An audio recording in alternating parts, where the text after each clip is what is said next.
রে দুনিয়ার মানুষ, এই আমার মুমিন বান্দা তোমরা শুনি নাও, যার্রা পরিমাণ, যার্রা বরাবর, সরিষার দানা বরাবর, সরিষার দানা থেকে ছোট জীবনে যদি তোমরা বেঁচে থাকা কালে গুনাহ করো রে বান্দা, যদি তোমাদের দ্বারাতে সরিষার দানার সমান যদি তোমরা জীবনে নেকি করো, আমি আল্লাহ রাব্বুল আলামিন কিয়ামতের দিন তোমাদেরকে দেখিয়ে দেব, তোমরা দেখতে পাবে। আর আল্লাহ বলেন, বান্দারে যদি তোমরা সরিষার দানা পরিমাণ যার্রা বরাবর যদি তোমরা জীবনে বেঁচে থাকা কালে যদি পাপ করো, গুনাহ করো রে বান্দা, সেটাও কিয়ামতের দিন তোমরা দেখতে পাবে। বলবেন হাজি মৌলানা, এত ছোট ছোট জিনিস আল্লাহ কেমন করে ধরবে? ভাই রে, এটা কোনো দেখার জিনিস নয় রে ভাই, ধরার জিনিস নয়। আল্লাহ তাবারাক ওয়া তাআলা আমাদেরকে মানব করে দুনিয়াতে তৈরি করেছেন, দুনিয়াতে আমরা এসেছি।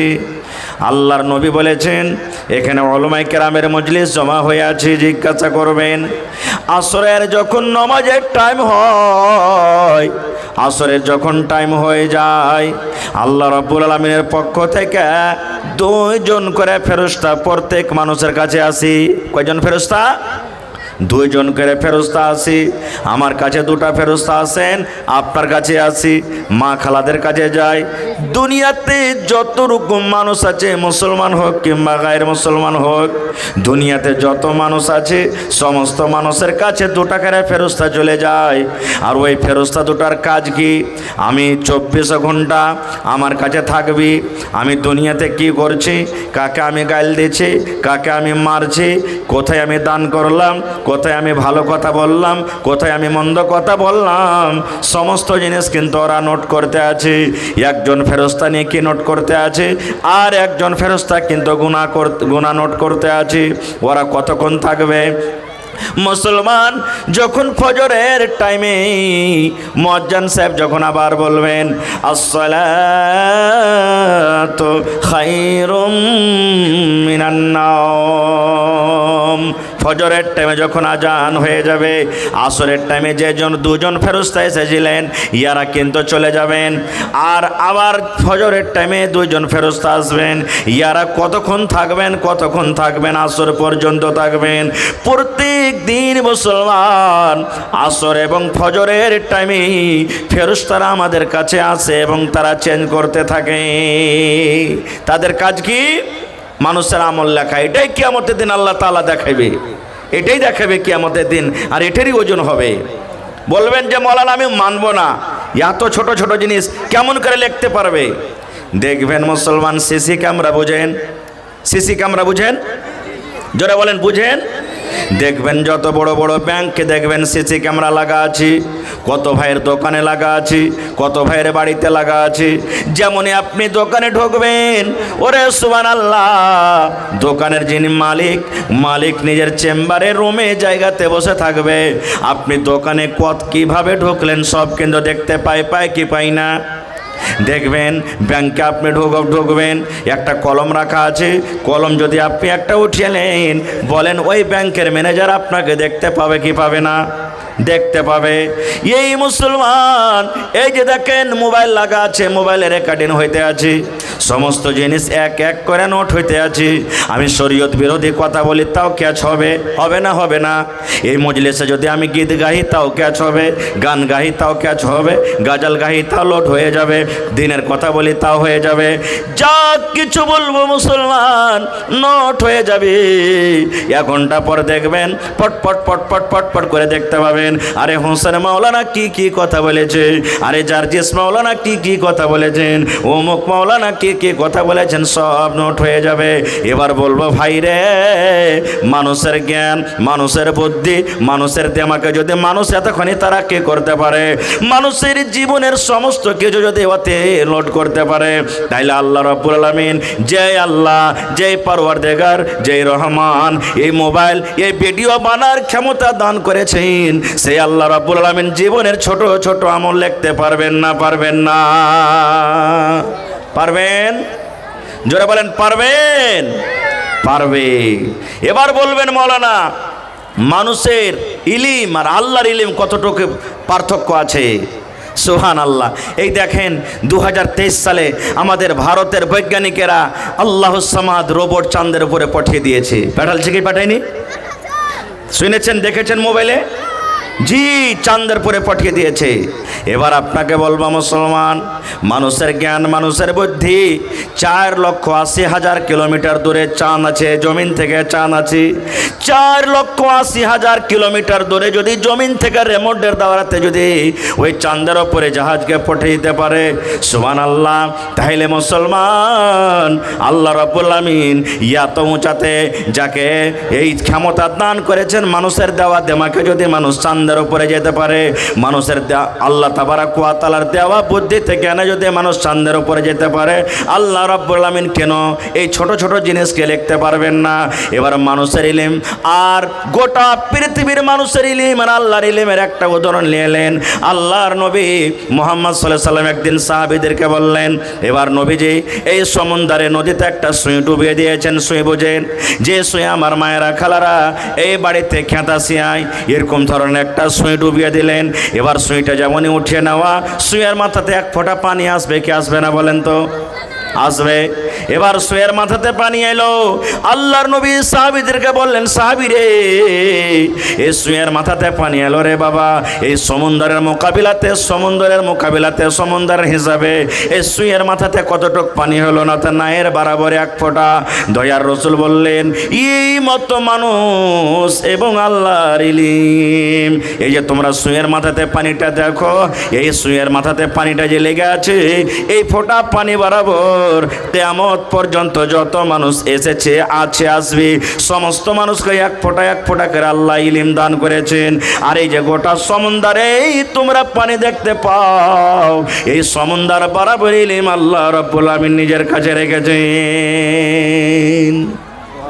ভাই আমার, তাহলে আল্লাহ তাবারাক ওয়া তাআলার এই আয়াতের প্রতি আমরা ভরসা, বিশ্বাস, ঈমান রাখি কি রাখি না? যে জাররা বরাবর, সরিষার দানা বরাবর যদি দুনিয়াতে নেকি করি তাও আল্লাহ দেখাবেন, আর যদি গুনাহ করি তাও আল্লাহ দেখাবেন। বিশ্বাস আছে তো ভাই? জোরে বলেন, ঈমান আছে? আর একটু আগে চলেন ভাই মুসলমান, জীবনের মানুষের ছোট ছোট নেকিকে ছোট মনে করতে হবে না, আর ছোট ছোট গুনাহকে ছোট ছোট মনে করতে হবে না। তাই কবি বলছেন, কিতনি ছোটি হোনে কি, कितनी छोटी होने की उसे हल्की ना जान, कितनी छोटी होने की उसे हल्की ना जान, रब की बख्शिश के लिए कोई बहाना चाहिए। জীবনের ছোট আমলকে ছোট মনে করতে হবে না। দু তিনটা উদাহরণ দেব। আল্লাহর নবী সাল্লাল্লাহু আলাইহি সাল্লাম বলেছেন, হ্যাঁ আমার উম্মতরা তোমরা শুনে দাও, আল্লাহ রাসূল বলেছেন, একটা মহিলা সামান্য একটা বিলাইকে মেরে দেওয়ার কারণে রে মুসলমান, বিলাই, এই যে আমাদের বাড়িতে বিলাই আছে, যদি আমাদের বাড়িতে দুধ রাখা আছে, মাছ রাখা আছে, মাংস রাখা আছে, বিলাই যদি খেলায় মন খারাপ হবে না? হবে না? বলেন, মন খারাপ হবে না? হবে না? আল্লাহ নবী বলেছেন, একজন মহিলার বিলার ওপরে কোনো নারাজগি ছিল, বিলার ওপরে রাগ হয়েছে, বিলাই যে কিস দোষ করেছিল আল্লাহ জানে। ওই বিলাইটাকে রাগের কারণে ওই বিলাইটাকে খুঁটি দড়ি দিয়ে, জিঞ্জির দিয়ে, দড়ি দিয়ে সুন্দর করে একটা খুঁটিতে বেঁধে রেখে দিয়েছি। বিলাইটাকে খাবারও দেয়নি, বিলাইটাকে পানিও দেয়নি, গলাখানটা তার ছেড়ে দেয়নি যে যা রে বিলাই যা, তুই দুনিয়াতে চড়ে ফিরা খা। আল্লাহ রাসূল বলেছেন, উম্মত রে, একটা বিলাইকে শুকিয়ে মেরে দেওয়ার কারণে, একটা বিলাইকে খানা পিনা না দেওয়ার কারণে বিলাইটা শুকিয়ে মরে গেল। নবী বলেছেন, ওই মহিলাটা নামাজ রোজা সব কিছু করা সত্ত্বেও ওই মহিলা আল্লাহর জাহান্নামের আগুনে পড়বে। সামান্য একটা বিলাই, ছোট গুনাহ, হে একটা বিলাইকে মারলে কি হবে রে? না, নবী বলেছেন একটা বিলাইকে মেরে দেওয়ার কারণে জাহান্নামের আগুনে। একটা কুকুরকে পানি পান করি একটা জানিয়া বেশ্যাময় লোক জান্নাতি হয়ে গেছে। বলবেন কেমন কথা যে মাওলানা? জি, হাদিস সহি। কুকুরকে পানি পান করায়, রান্ডি যাকে আমাদের ভাষাতে আমরা বলি বেশ্যা, জেনা করে বেড়াইতো, আল্লাহকে জান্নাতে ঘোষণা করে দিয়েছে। বলবেন কেমন কথা? আল্লাহ রাসূল বলেছেন, ইমরাতুন ফাহেসা, একটা বেশ্যা নারী জেনা ব্যভিচার করতো, গরমের টাইম রাস্তা দিয়ে হেঁটে চলেছে, হাঁটতে হাঁটতে হাঁটতে তাকে পিপাসা লেগেছে, পানি পান করব বলে খুঁজছে কোথায় পানি আছে, দেখছে রাস্তাতে একটা ইন্দারা আছে। ইন্দারা বুঝেন তো আপনারা? যারা বুড়া পুরানা মানুষ তারা ইন্দারা থেকে পানি তুলে খেয়েছেন, তারা বুঝতে পারবেন। এখনকার হয়তো ছেলেপিলেরা বুঝবে না, দেখেন ইন্দারা কাকে বলে। ইন্দারা আছে একটা। এবার আপনারা বলেন, ইন্দারা থেকে পানি তুলতে গেলে ডোল আর রশ্মির দরকার হবে না? হবে না? হবে। বিনা ডোলে রশ্মিতে পানি তোলা হবে না। এবার দেখছে মহিলাটা যে পানি পান করতে যাবে, এই মতো অবস্থাতে একটা কুকুর ইন্দারার পাঞ্জর পাঞ্জর ঘুরছে। কেন? কুকুরকে এত পিপাসা লেগেছে, তিরসা লেগেছে যে জিহ্বা বের করে দিয়েছে, মোটা মোটা শ্বাস ফুলছে তার পানি পান করব বলে। এবার মহিলাটা বলছে, আল্লাহ, আমি একটা মানুষ, আমাকে যেমন পিপাসা লেগেছে, কলিজা ফেটে গেল, একটা কুকুরকে পিপাসা লেগেছে, কিন্তু ও তো পানি তুলতে পারবে না, আমি পানি তুলে পান করতে পারবো, ও তো পানি তুলতে পারবে না, কি দিয়ে পানি তুলবো আল্লাহ? এই কুকুরকে আমি পানি পান করাবো। জীবনে কত গুনাহ করেছি আল্লাহ, পানি পান করার কারণে তুমি আমার গুনাহটাকে মাফ করিও। এবার কি দিয়ে পানি তুলবে? ডোলও নাই, রশ্মিও নাই। আল্লাহ রসুল বলেছেন, এবার মহিলাটা কি করলো? এবার নিজের শরীরে দোপাট্টা ছিল, ওড়নি ছিল, ওড়নিকে ডোল এবং রশ্মি বানিয়ে দিয়েছে। কেমন করে দেখবেন? টোনা বুঝেন তো আপনারা? টোনাতে খুব ভুজা খেয়েছেন। আল্লাহ রসুল বলেছেন, উম্মত, ওই মহিলা নিজের দোপাট্টাকে, নিজের চাদরটাকে, নিজের ওড়নাটাকে সুন্দর করে টোনা বানিয়ে দিয়েছি, আর কোনো রকম কষ্ট করে পানিতে ডুবিয়ে ডুবিয়ে ডুবিয়ে ডুবিয়ে ডুবিয়ে ডুবিয়ে সুবহানাল্লাহ একটুখানি পানি তুলেছি।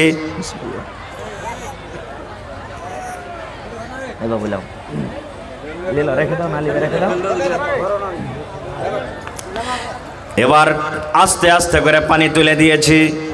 আল্লাহর নবী বলেছেন, ওই ওড়না দোপাট্টাতে পানি তোলা পর পা দিয়ে এরকমভাবে একটু গর্ত করে দিয়েছি, একটু করে খাল করে দিয়েছি। এবার ওড়নার পানিখানটাকে ঢেলে দিয়েছি। এবার কুকুর জিভে দিয়ে চেটে চেটে চেটে চেটে চেটে চেটে পানি পান করতে শুরু করেছে।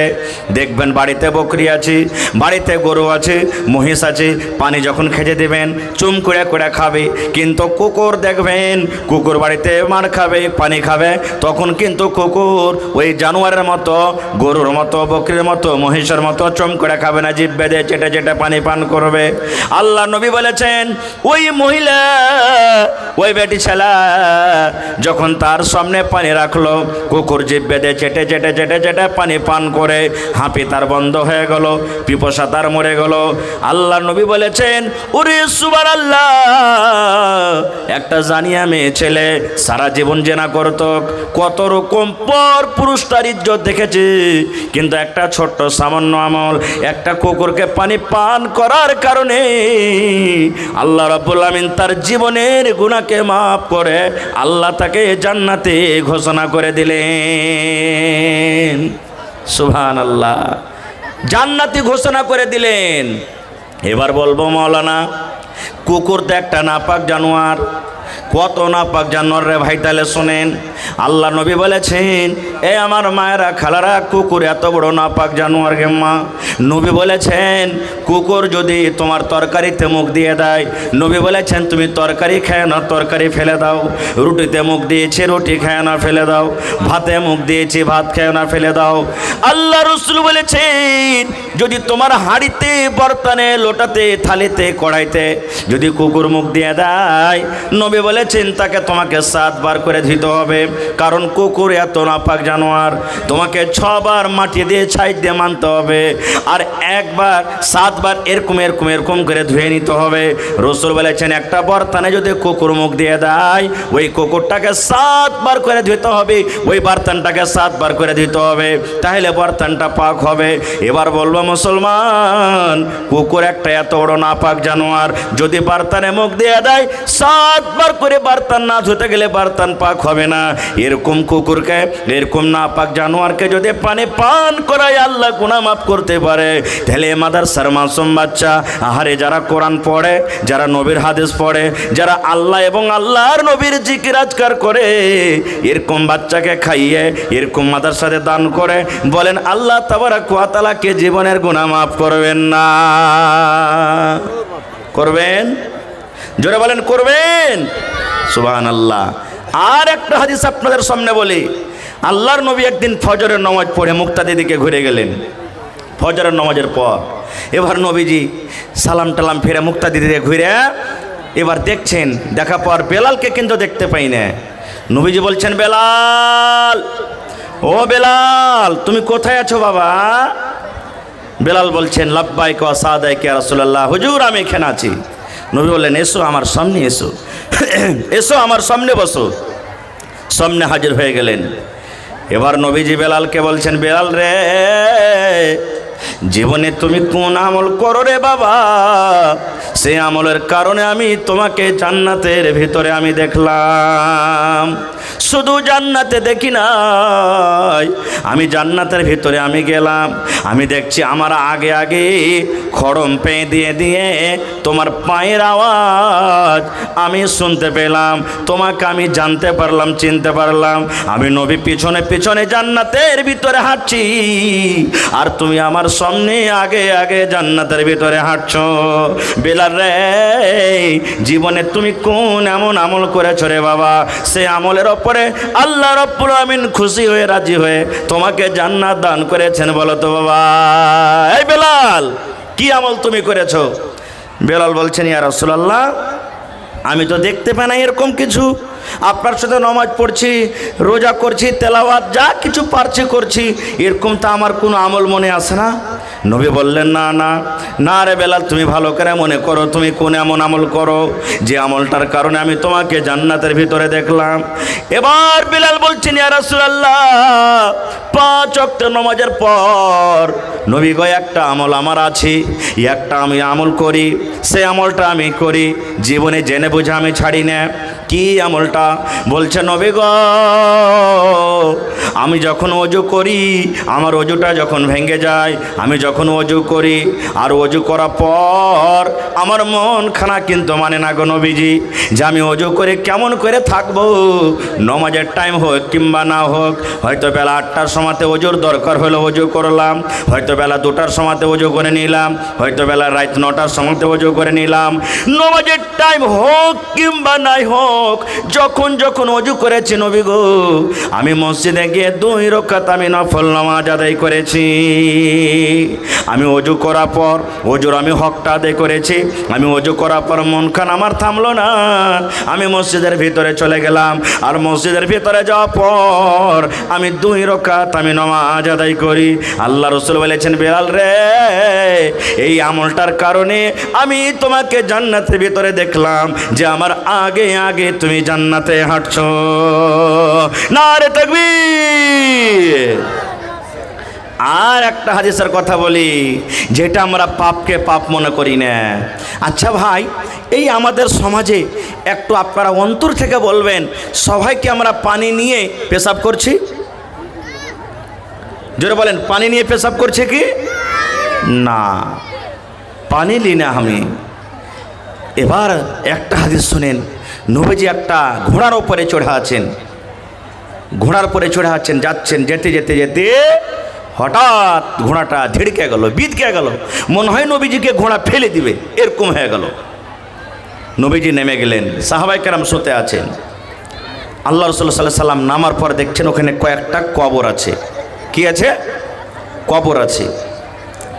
এবার নবীজি বললেন, হ্যাঁ গো, এই কবরগুলোকে তোমরা চিনো?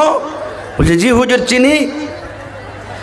আল্লাহ রাসূল সাল্লাল্লাহু আলাইহি সাল্লাম বললেন, ও আমার সাহাবীর দলেরা শোনো, এই আমার ঘোড়া বিদকে গেল, ঘোড়া আমার ধিড়কে গেল, যেন আমাকে ঘোড়া ফেলে দিবে। কেন আমার ঘোড়াটা ধিড় গেল তোমরা জানো? বলছে না। আল্লাহ রাসূল বললেন, এই কবরের ভিতরে আযাব হয়, এই কবরের ভিতরে এখন আযাব হয়। দুনিয়ার কোনো মানুষ, দুনিয়ার কোনো জিন এই কবর আযাব শোনার আল্লাহ রাব্বুল আলামিন তাকে ক্ষমতা দান করেনি, কিন্তু জানোয়ারেরা শুনতে পায়, বুঝতে পারে।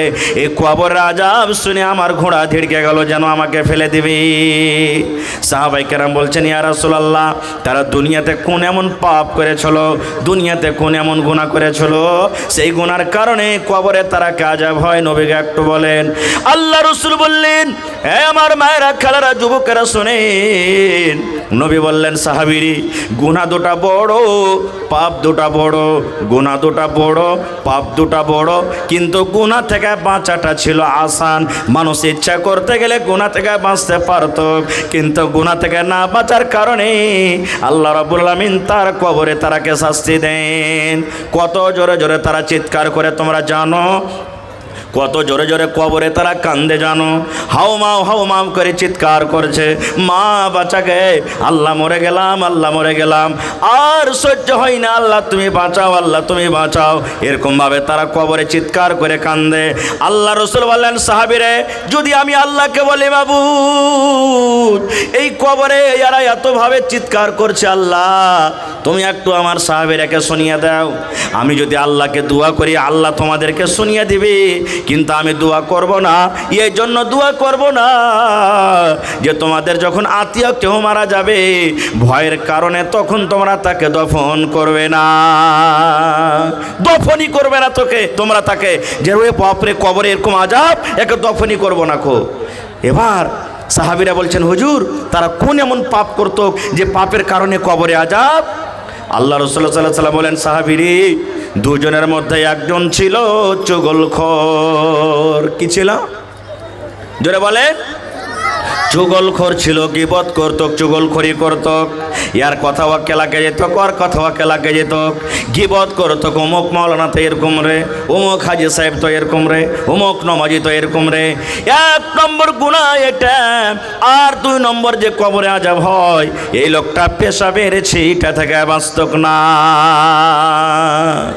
পেশাবের ছিটে থেকে বাঁচতক না খো। ভাই একটা হুঁচলা বেটা ছেলে জালসা শুনতে গেছে, আর জালসা শুনতে যা মাওলানারা বলেছেন যে ভাই পেশাব যখন করবে তো নরম জায়গাতে পেশাব করিও। কেন? কড়া জায়গাতে পেশাব করলে ছুটে আসবে না, আসবে না ভাই? আপনার দিকে ছুটে চলে আসবে।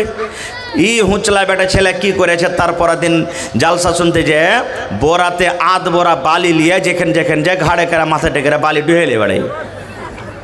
ওকে তখন একটা লোক কইছে যে হারে ভাই কি করছিস তুই, কি মাথাতে তোর এগলে? কইছি এই লেগে তুই জীবনে কোনোদিন জালসা শুনতে যাই না সালা। একটা আমার সাথীর চক্করে পড়ে রাইতে জালসা শুনতে গেছি, হুসেন মৌলানা ওয়াজ করেছে যে লরম মাটি দিয়ে তুই পেশাব কর। আর লরম মাটি কোনটা খুঁজে বেড়াবো, ওই লেগে বালি নিয়ে বেড়াচ্ছি, যখন যখন পেশাবের জরুরি হবে আমি বালিতেই পেশাব করবো। এর মতলব এটা নয় যে বালি নিয়ে বেড়াইতে হবে।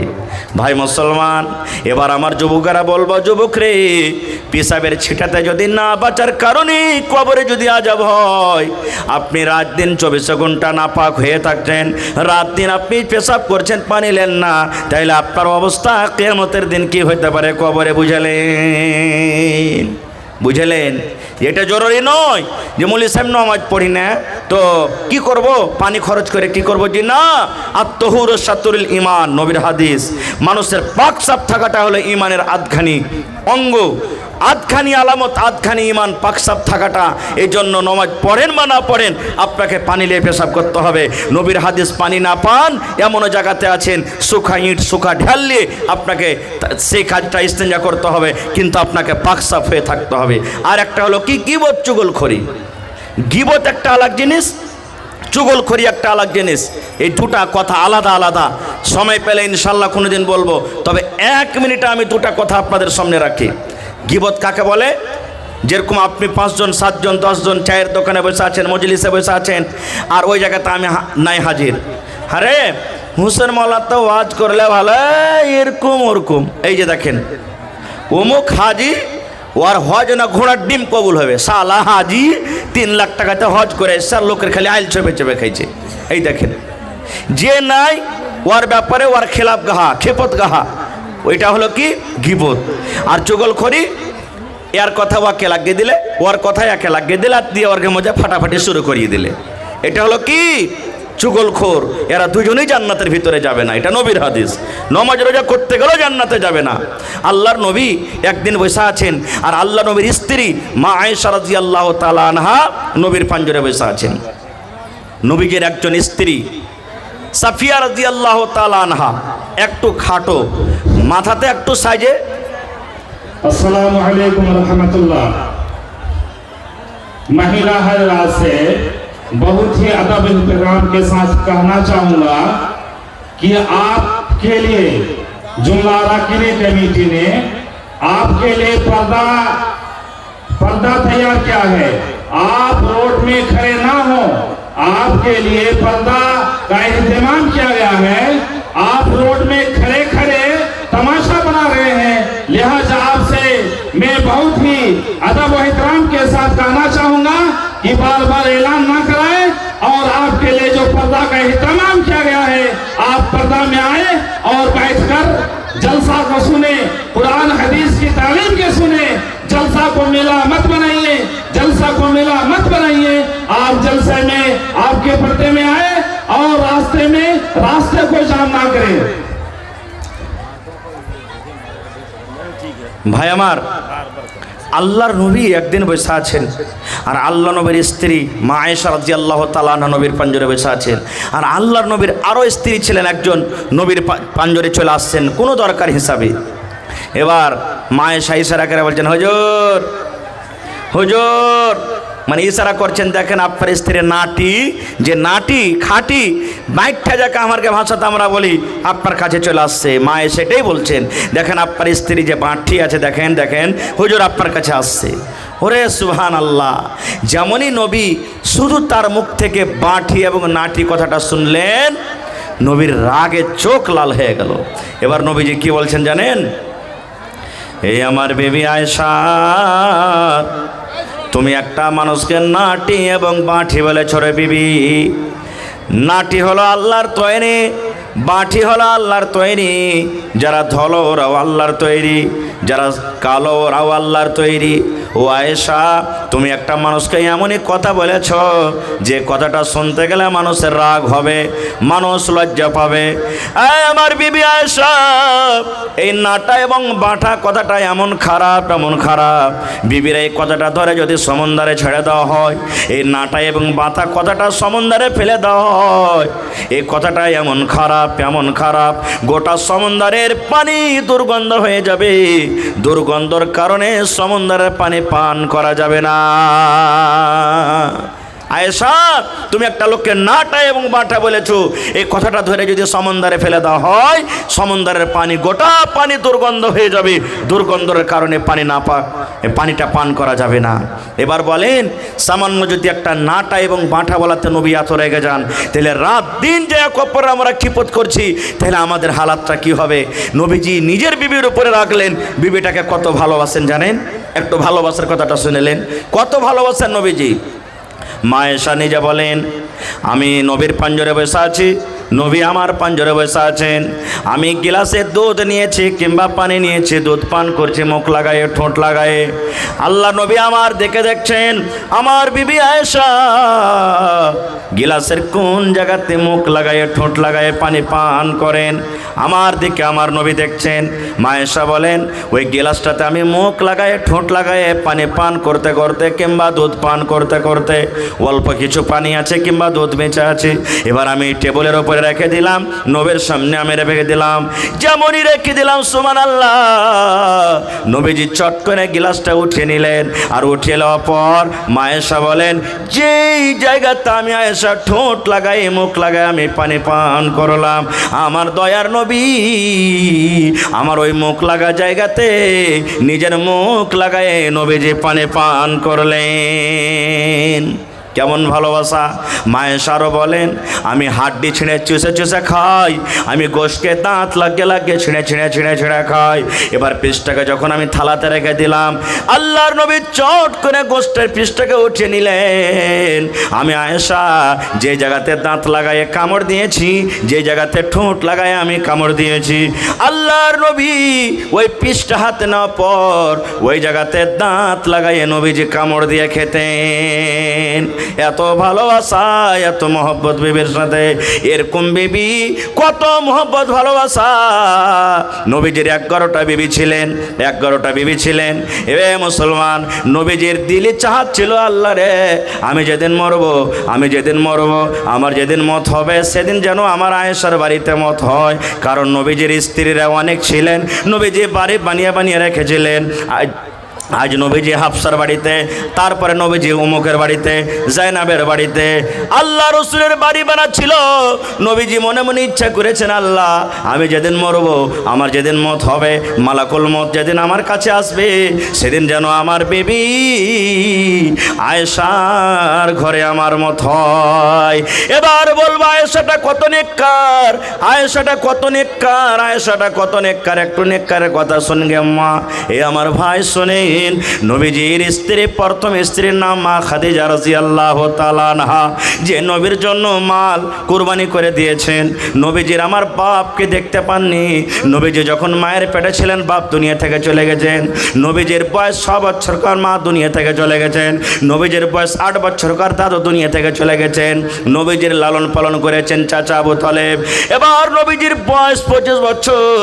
সেই 25 বছর টাইমে মা খাদিজা রাদিয়াল্লাহু তাআলা আনহা মক্কা নগরে একটা ধনী মহিলা, মক্কা নগরে একটা ধনী মহিলা, তার সমান কিন্তু কহরির মাল ছিল না। নবীর আখলাক, নবীর চরিত্র, নবীর ব্যবহার দেখে মা খাদিজা নিজেই পায়গাম দিয়ে দিলেন নবীকে। তখন নবী হয়নি, পায়গাম দিয়ে দিলেন। এবার মা খাদিজার বয়স কত? 40 বছরকার, আর নবীজির বয়স 25 বছরকার। কতখানি তফাৎ হলো ভাই? কয় বছরকার ফরক হলো?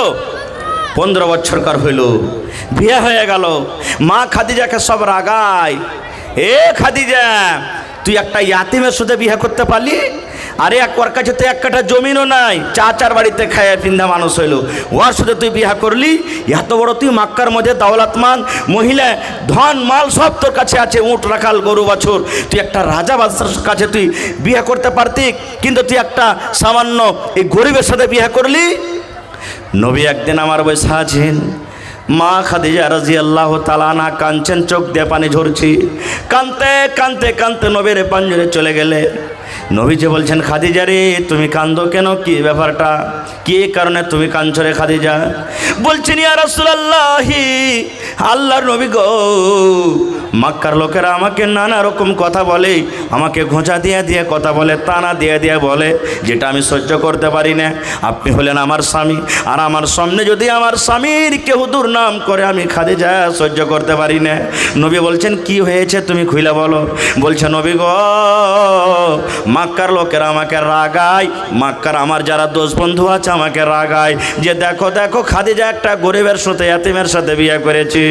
এবার মা খাদিজা বলছেন, নবী গো, আজ থেকে আমি আমার মাল, আমার জমিন, আমার বাড়ি, আমার রাখাল, আমার উঁট, আমার ভেড়া, আমার বকরি, যত কিছু মাল আছে নবী গো, আজ থেকে আপনাকে সঁপে দিলাম, সঁপে দিলাম, সঁপে দিলাম। আজ থেকে সেগুলো আমার নয়, সেগুলো আমার নয়। আজ থেকে যেন মক্কার লোকেরা এই কথা আমাকে বলে, খাদিজা দেখো একটা রাজার স্ত্রী। সব মাল আপনাকে সঁপে দিলাম, আপনার যেখানে ইচ্ছা সেখানে আপনি লাগাইতে পারেন, আমার কোনো অসুবিধা নাই। ওই খাদিজা রাদিয়াল্লাহু তাআলা আনহার কথা নবীজি মায়েশার সামনে একদিন বলছেন। আপনারা জানেন সতীনের ঝাল হয় না, হয় না? সতীনের ঝাল হয় ভাই। সতীনের কথা শুনতে পারবে না ভাই আমার। মা খাদিজা দুনিয়া থেকে চলে গেছেন। নবীজি একদিন তার কথা নিজের বিবি আয়েশা রাদিয়াল্লাহু তাআলা আনহার সামনে বলেছেন। আয়েশার মন খারাপ, আল্লাহ রাসূল একটা বুড়ির কথা কেন খালি আপনি আমার সামনে বলেন? একটা বুড়ির কথা খালি জিকির কেন করেন? আল্লাহ রাসূল সাল্লাল্লাহু আলাইহি ওয়াসাল্লাম বলেন, আয়েশা রে, ওকে তুমি বুড়ি বলিও না, ওকে এরকম ভাষাতে কথা বলিও না আয়েশা। আমার খাদিজা এত নেককার, এত নেককার, এত নেককার, এত নেককার। একদিন আমি গারে হেরাতে বসে আছি, জিবরিল ফেরেশতা আমার কাছে চলে গেলেন। যাওয়ার পর বলছেন, নবী গো, ওই যে আপনার বিবি খাদিজা আপনার জন্য লাহারি নিয়ে আসছে, আপনার জন্য খানা নিয়ে আসছে, ওই খাদিজাকে একটু জানিয়ে দেন। আল্লাহ রাব্বুল আলামিন খাদিজাকে নিজে সালাম দিয়েছেন, আর আমি জিবরিল ফেরেশতা তাকে সালাম দিলাম। কে সালাম দিয়েছেন? সালামটা কে দিলেন খাদিজাকে? আরো জোরে বলেন। আল্লাহ আর জিবরিল ফেরেশতা নিজে দিয়েছেন। নবী গো, আপনার বিবিকে আল্লাহর সালাম দিয়ে দেন। আল্লাহ সালাম দিয়েছেন, আর আমি জিবরিল ফেরেশতার সালাম জানিয়ে দেন। এবার নবীজি বলছেন, আয়েশা রে, আল্লাহর সালাম, জিবরিলের সালাম পেয়েছে আমার খাদিজা। আরে আয়েশা, তুমি আল্লাহর সালাম পাওনি, তুমি শুধু জিবরিল ফেরেশতার সালাম পেয়েছো। তাহলে বলার উদ্দেশ্য কি, যে মা খাদিজা কত বড় নেককার দিনদার মহিলা ছিলেন, সুবহানাল্লাহ, যে জিবরিল ফেরেশতা পর্যন্ত তাকে সালাম দিয়েছেন। আর সামান্য সে বিবি একটু মুখ দিয়ে নাটা এবং বাঁঠা কথাটা বলার কারণে নবী তারপরে রেগে গেলেন। আর আমাদের তো আগে পিছে ডান দিকে বাম দিকে সব সময়তে গুনাতে আমরা ডুবে থাকি। তাহলে ভাই আমাদের কি করতে হবে ভাই মুসলমান? এই জন্য কবি বলেন যে কিতনি ছোটি হো নেকি উসে হালকি না জান, রব কি বখশিশ কে লিয়ে কোই বাহানা চাহিয়ে। বলার মেলায় কথা আছে ভাই। তবে ভাইরে, এই আজকের জালসাতে দুটা উদ্দেশ্য আছে, একটা কিছু দেওয়ার আর একটা কিছু নেওয়ার। আপনাদেরকে দিলাম, আল্লাহ হায়াতে রাখেন। ইনশাআল্লাহ এই বিষয় নিয়ে আবার কোনোদিন আলোচনা করব।